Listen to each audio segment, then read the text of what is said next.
Ora bem, meninos e meninas do 10º D, bom dia.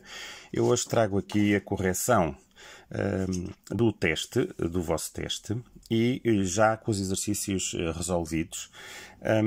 E neste caso, o exercício número 1, que era, digamos, aquele que vos daria talvez menos trabalho, porque era uma situação muito normal. Já tínhamos falado dela várias vezes e feito até exercícios destes nas aulas anteriores, que era um plano passante, que está aqui, que vai intersetar um plano oblíquo, cujos traços eram coincidentes, o plano delta. Então, o plano passante estava definido pelo ponto A, que aqui se encontra, que era menos 3, 5, 2, e que é desenhado. E sempre que eu digo que tenho planos passantes e planos oblíquos, aquilo que nós fazemos é passar pelo ponto A uma reta, neste caso fronto-horizontal, do plano passante, neste caso que está aqui com a mesma cota de afastamento do ponto A, a reta H. Depois, fomos desenhar a 7 cm de abscissa, conforme foi dada a indicação, com as inclinações do traço frontal e horizontal sendo coincidentes que nos eram dadas no exercício, fizemos aqui o plano passante e aqui o plano oblíquo. Este plano oblíquo toca aqui no plano passante e temos aqui F2 e H1 da reta de interseção, imediatamente aqui no local onde eles se encontram, F com F e H com H. Ora, como temos o F e o H, sendo uma reta, vai ser uma reta oblíqua passante, a de interseção, eu preciso do ponto I para marcar a inclinação que a reta tem. Então, agora, se tínhamos no ponto A a passar uma reta fronto-horizontal do plano passante, eu fui buscar uma reta de nível, com a mesma cota do ponto A da reta do plano passante, e fui colocá-la coincidente em projeção 2 com a reta H. O que é que eu faço agora? Vou buscar esta reta N ao plano delta para desenhar agora N1. Cá está. Porquê com esta inclinação? Porque temos aqui H de delta coincidente com F de delta. Então, F2 de N, F1 de N, paralela ao traço horizontal do plano, temos N1. Onde a reta N, 1, toca na reta H1, temos um ponto da reta de interseção que é o ponto I. É só puxar para cima, encontramos aqui I2, e este ponto pertence à reta de interseção, que é só depois unir F2 com I2 e H1 com I1, e temos a reta de interseção já encontrada aqui no local onde se vê em mais escuro a caneta mais forte. I2 e 1, e é este o resultado do exercício número 1. Ora bem, aqui já temos o exercício número 2, e o exercício número 2 trazia-nos aqui uma situação de uma reta de nível que ia intersetar um plano oblíquo. Então, nós tínhamos 3 pontos para determinarmos o plano oblíquo. O ponto A, ok?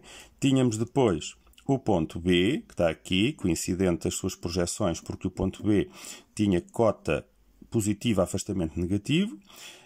O ponto A tinha invertidas as suas, portanto, marcações em termos de afastamento negativo, cota também negativa. E o ponto C vivia aqui em 0, 0. 0, ou seja, C1, C2 pertence à linha X, é o ponto de origem das coordenadas. Então eu sei que aqui obrigatoriamente o plano tem que estar. Então o que é que eu fiz para marcar o plano? Eu fui passar uma reta, neste caso A2, porque passei no ponto A e no ponto B uma reta projeção 2 da reta A, cá está, porque 2, porque aqui é A2, aqui está B2, então eu faço aqui A2, e A1 vai passar também A1 no ponto B1, e aqui vou ter a projeção 1 horizontal da reta A, que pertence ao plano.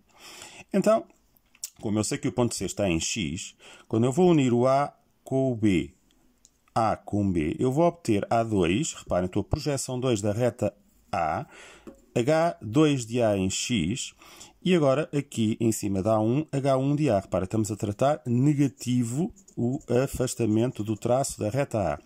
Então, se H1 de A está aqui, é só unir a C1, porque C está em X e tem imediatamente H de Rho. Tendo H de Rho, vocês tinham agora duas hipóteses. Ou prolongavam para encontrar o F de Rho a projeção F1 para X, que foi o que muitos devem ter feito. Eu aqui não conseguia.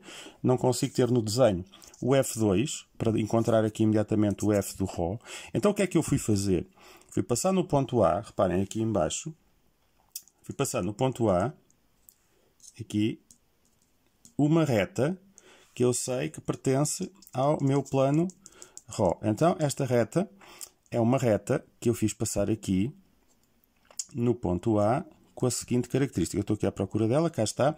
Eu sei que o H de Ρ, que está aqui, tem esta inclinação em horizontal. Então, uma reta horizontal que viva no plano Ρ, ela tem que ter a mesma inclinação que o H de Ρ. H de Ρ, HI. H1, peço desculpa. Então, esta reta passa no ponto A, pertence ao plano porque contém o ponto A, e quando chega aqui tem o F1 de A. Então, onde é que está o F2 de A? Se a reta é de nível, passou em A2, cá está paralela aqui, H2, paralela a X.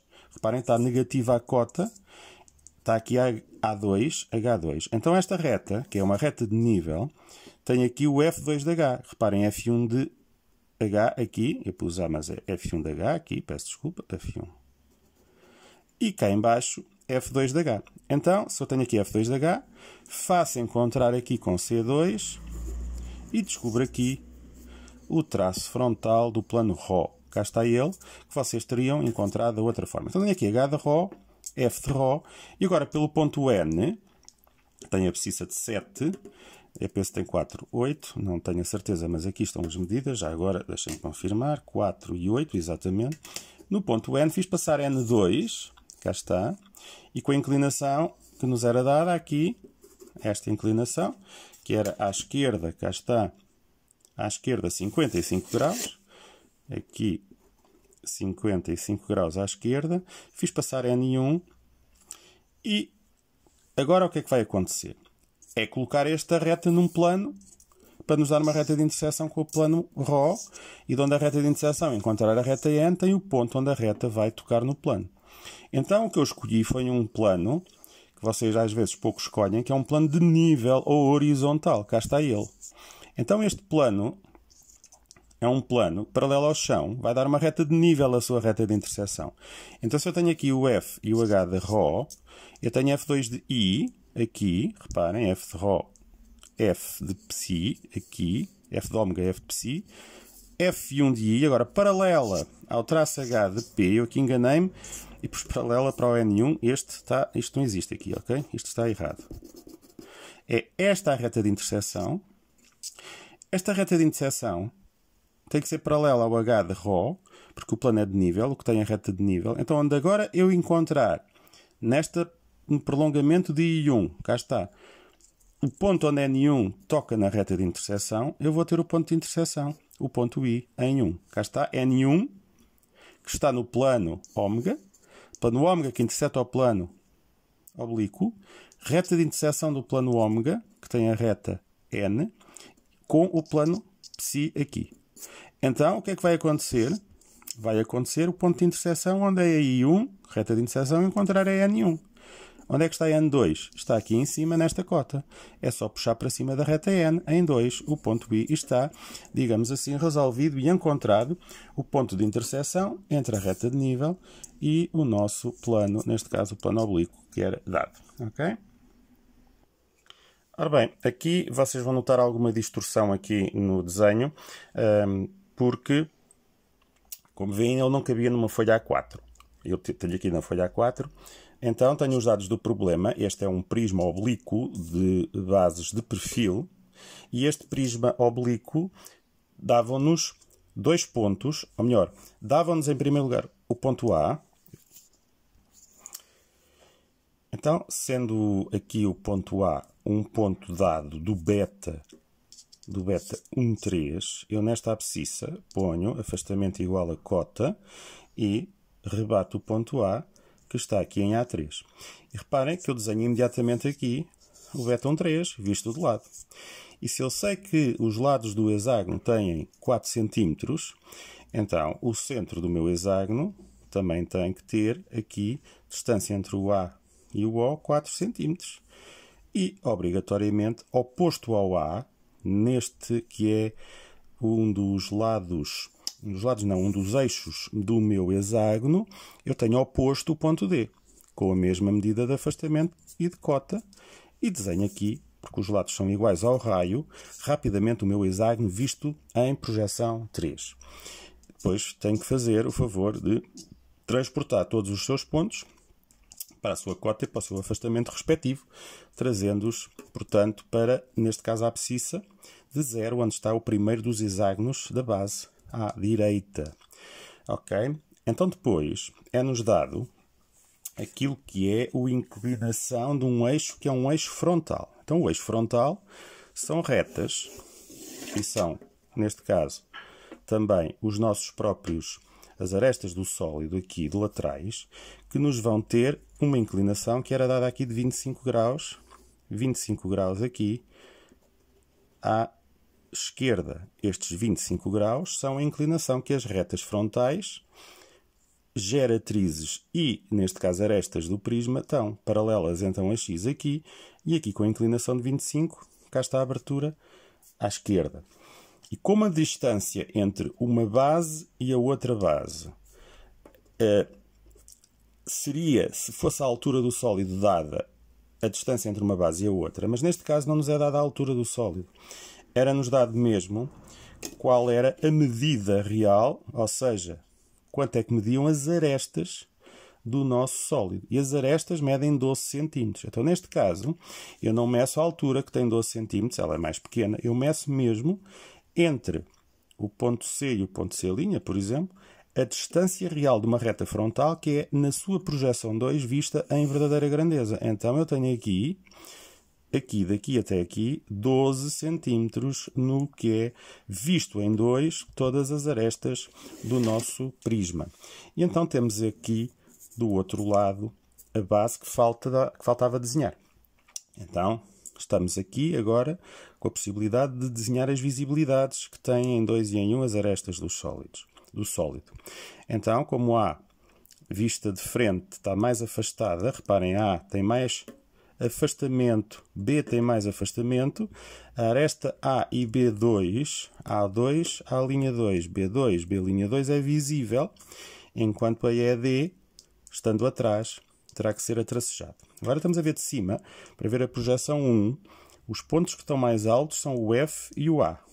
F e A mais altos, então, as arestas que unem até a outra base, F e A1, A'1, F'1 do outro lado, serão estas as visíveis, enquanto CD, reparem, DC mais em baixo, não são visíveis, daí os tracejados, e seria esta a configuração da nossa peça na projeção 1 e 2 do exercício 3. Ora bem, aqui no exercício 4, dadas as circunstâncias, eu acabei por fazer o exercício, ele está incompleto, eu já vou dizer porquê. O tamanho era de uma folha A3, eu não consigo ter aqui esse desenho, eu não fiz a metade das medidas, para terem uma noção de como é que o exercício ficaria, portanto ele teria que ser desenhado, obviamente, numa folha A3, e aquilo que aqui é indicado era, davam-nos o centro, aqui, o ponto O, e as bases, ou a base do cone oblíquo, é uma base que é tangente ao plano frontal de projeção. Então, a distância que o O tem até à parede, que são os 6 cm, são 6 cm de raio. E ao desenharmos o raio, sabemos também que o eixo que está aqui é um eixo que faz 35 graus de abertura à direita e é paralelo ao beta 1,3.